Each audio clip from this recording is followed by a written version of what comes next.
Hi friends, this is Avisha Awasthi और आज हम इस वीडियो में ये समझेंगे कि हम हमेशा मोटिवेटेड कैसे रहें। क्या आप वो इंसान हो जिसका मोटिवेशन बहुत शॉर्ट लिव्ड होता है? और ये सवाल मेरे से कई लोगों ने पूछा कि मैम, हम मोटिवेट हो जाते हैं, कोई वीडियो देख लेते हैं या कुछ काम करते हैं, कोई रिजल्ट आता है, बट थोड़े टाइम बाद वो मोटिवेशन वापस चला जाता है। मैं आपको एक अमेजिंग टेक्निक सिखाने वाली हूँ जो बहुत सारे सक्सेसफुल पीपल इसको अप्लाई करते ही हैं। मैं खुद अपनी जिंदगी में बहुत सारी जगह इस चीज को अप्लाई करती हूँ और इसका ध्यान रखती हूँ, so that I stay motivated all of the time. So let's jump in. So there's a concept called as locus of control. अभी क्या होता है, मैं आपको एक स्टडी के साथ बताती हूँ। कोलंबिया यूनिवर्सिटी में बहुत पहले कुछ साइंटिस्ट ने 5th क्लास के बच्चों के साथ एक स्टडी करी। 5th क्लास के बच्चे लिए उन्होंने और उन सभी को कुछ टास्क दिया, कुछ काम दिया करने को। सब बच्चों के परफॉर्मेंस के बाद उन्होंने सभी को A+ दिया और बोला आपने बहुत अच्छा करा है, आपने दूसरे बच्चों से बहुत अच्छा करा है। इंडिविजुअली हर किसी बच्चे को ये बताया गया कि आपने हर दूसरे बच्चे से बहुत अच्छा परफॉर्म किया। ऑब्वियसली वो बच्चा बहुत खुश था। अब वो 100 बच्चों को 50-50 बच्चों के 2 बैचेस में बांट दिया गया, बैच 1 और बैच 2।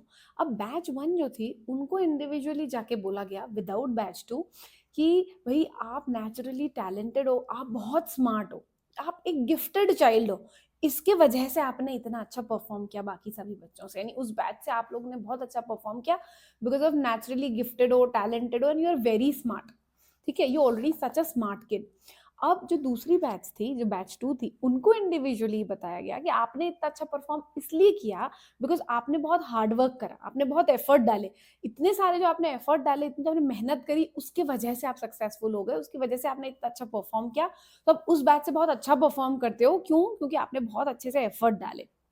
ये दोनों बैचेस हो गई। अब इन 2 बैचेस के जो माइंडसेट था वो अलग अलग बना। अब इन बैचेस को सेम काम दिया गया, यानी इस बैच 1 को 3 पजल्स के सेट दिए गए सॉल्व करने को और बैच 2 को भी। तो पजल 1 जो था बहुत इजी था, पजल 2 जो थे वो थोड़े से मीडियम थे और पजल 3 जो थे वो बहुत ज्यादा हार्ड थे। दोनों बैचेस को एक एक घंटे के लिए ये सारे पजल्स दे दिए गए और उन्हें कहा कि आप इनको सॉल्व करो।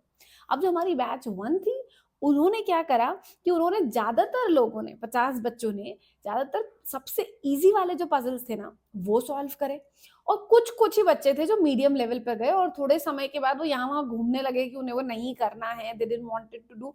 इसका मतलब है कि उनका मोटिवेशन बहुत लॉन्ग लास्टिंग नहीं था।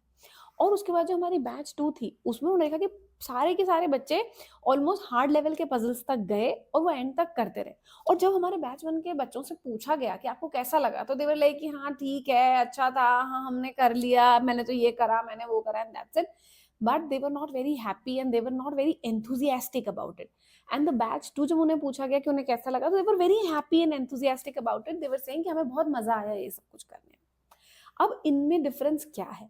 जो हमारा बैच 1 था ना फ्रेंड्स, उन्हें ये बताया गया था कि आप गिफ्टेड हो, आप टैलेंटेड हो, आप स्मार्ट हो, इसके लिए आप बहुत अच्छा परफॉर्म करते हो। तो उन्हें क्या महसूस हुआ कि there are factors outside of their control, जैसे कि स्मार्ट पैदा होना is not in their control, या कोई गिफ्ट, कोई टैलेंटेड स्किल के साथ, टैलेंट के साथ पैदा होना is not in their control. There are factors outside their control, इसकी वजह से वो इतना अच्छा परफॉर्म कर रहे हैं। और जो दूसरे बैच थी उन्हें ये बताया गया कि आपने जो एफर्ट डाले, आपने हार्ड वर्क करा, आपने मेहनत करा, इसके लिए आपने इतना अच्छा परफॉर्म करा।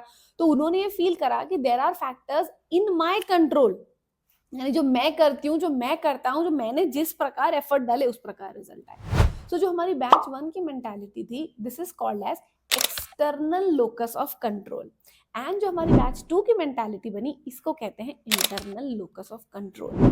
एंड फ्रेंड्स, अगर आपको हमेशा मोटिवेटेड रहना है, so having internal locus of control is a की factor. So if you become a person who has internal locus of control, you will stay motivated almost all of the time. अब internal locus of control होने के लिए हमें ये महसूस होना चाहिए कि हमारी जिंदगी हमारे कंट्रोल के अंदर है। हमारी जिंदगी के जो भी परिणाम है या जो कुछ होने वाला है, वो जो डेस्टिनी है हमारी जिंदगी की, वो हमारे हाथ में है। हम जिम्मेदार हैं, हमारी जिंदगी में जो भी होगा उसके लिए हम रिस्पॉन्सिबल हैं। ये फील करना, और मेरे जिंदगी के हर रिजल्ट और हर परिणाम मेरे एफर्ट से डायरेक्टली प्रोपोर्शनल है, this is called as internal locus of control.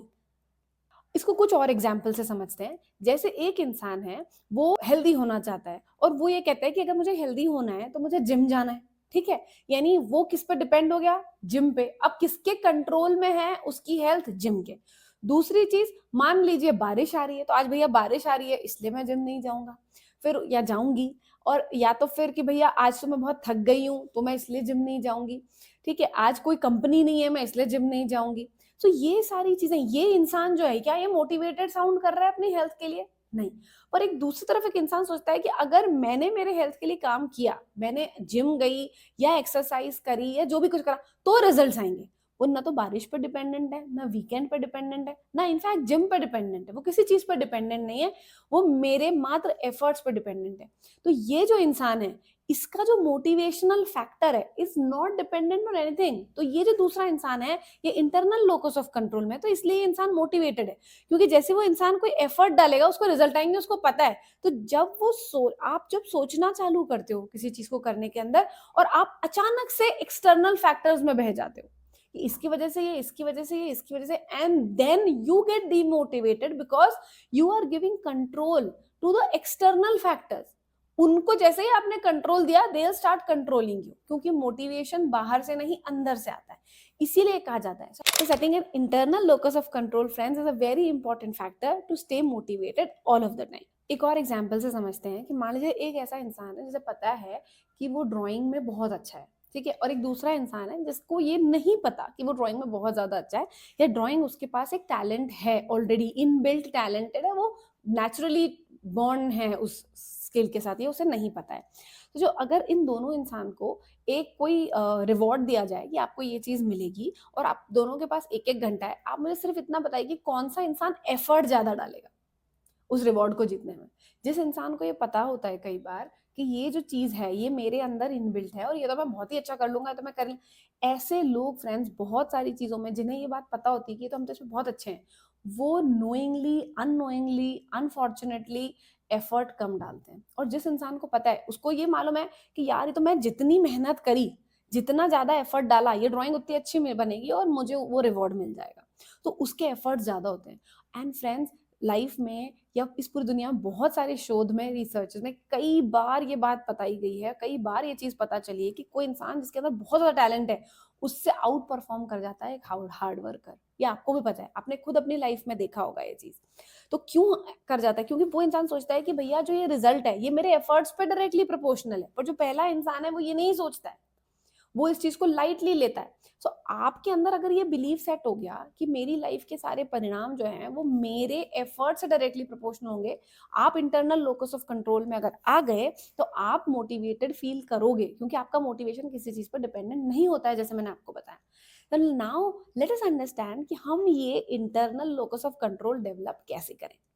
अब मान लीजिए कि आपने कोई भी काम करा, यानी आपने कोई छोटी मोटी चीज डिसाइड करी, आपने अभी तक कुछ भी अचीव नहीं करा है, आप कभी कभी तो मोटिवेटेड थे, आपके कुछ तो बहुत सारे सक्सेसेस एक्चुअली में हैं, तो आपने, अगर मान लीजिए आपको जल्दी उठना है, ये एक छोटा सा एग्जाम्पल है, अगर आपको जल्दी उठना है और आप जल्दी नहीं उठ पा रहे और आप एफर्ट डाल रहे हैं, तो आपने ये डिसाइड करा कि नहीं भैया मैं तो रात को जल्दी सो जाऊंगी, या जल्दी खाना खा लूंगी, या कमरे की लाइट्स बंद कर दूंगी, या 9-10 बजे के बाद फोन यूज नहीं करूंगी, ऐसे कुछ चीजें आपने डिसाइड करी, और आपने उन चीजों को 100% तो नहीं, पर मान लीजिए आपने उनको 25% तक अचीव करा। सो जब आप 25% तक अचीव करें, तो अपने आप को क्या बोलते हैं? कई लोग क्या बोलते हैं कि अरे मैं तो कर ही नहीं पाई, मैं तो उठ ही नहीं पाई, मैंने ये चीज को फिनिश नहीं करा, मैंने जो डिसाइड करा था वो मैं नहीं कर पाया। और एक दूसरा इंसान क्या बोलता है? वो ये बोलता है कि यार चलो मैंने 25% इस चीज को करा, this is positive thinker, positive approach towards thing. मैं आपको यहाँ कह रही हूँ कि आप अपने आप को अप्रिशिएट करिए कि वेरी गुड, ये जो मैंने एफर्ट 25% करा उसके वजह से मैं थोड़ा सा जल्दी उठ पाई, मे बी मैं एग्जैक्ट जल्दी नहीं उठ पाई, पर एटलीस्ट मैं जल्दी उठ नहीं पाई तो क्या हुआ, मैं जल्दी सो पाई, मैंने फोन नहीं यूज करा। ऐसे आपको अपने आप को ये बताना है कि जो भी ये परिणाम आ रहे हैं ये आपके एक्शन की वजह से हैं, ये आपने करा है, और आपको खुद को ये कम्युनिकेट करना है बार बार इस मौके पे अप्रिशिएट करते हुए कि मैं जितना जितना एफर्ट डालता जा रहा हूँ, डालती जा रही हूँ, उस हिसाब से रिजल्ट आते जा रहे हैं, राइट? और ऐसा तो आपके जीवन में कई बार हुआ होगा। तो ये माइंडसेट जब हम बिल्ड कर लेंगे, तब हमारा मोटिवेशन प्योरली हमारे एक्शन बेस्ड होगा। और आप कितने एक्शन और कितना एफर्ट डाल रहे हैं किसी चीज में, ये किसके कंट्रोल में? ये तो सिर्फ आप ही के कंट्रोल में। तो आप अब ये सोचिए कि किसी चीज के रिजल्ट आते हैं या नहीं आते हैं, वो मेरे एक्शन पे डिपेंडेंट है, इसके लिए मुझे और किसी चीज की आवश्यकता नहीं है।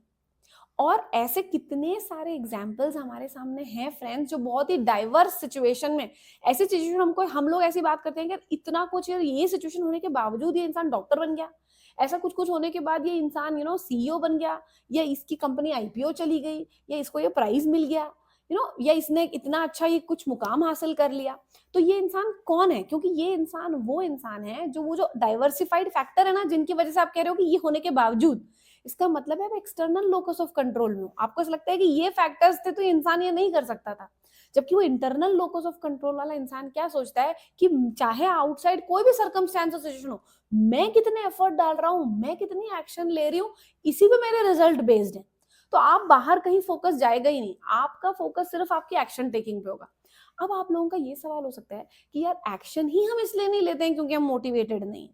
अब मैं आपको इसका ये जवाब देना चाहूंगी कि एक्शन आप इसलिए नहीं लेते हैं क्योंकि एक्शन लेने के पहले आप एक्सटर्नल फैक्टर्स जो कंट्रोल कर रहे हैं उनको पावर दे रहे हैं। तो अब आप ये सोचिए कि ये कोई एक्सटर्नल जो फैक्टर है, इसको मुझे पावर नहीं देनी है, सिर्फ मेरी जो एक्शन है is directly proportional to my results, that's it.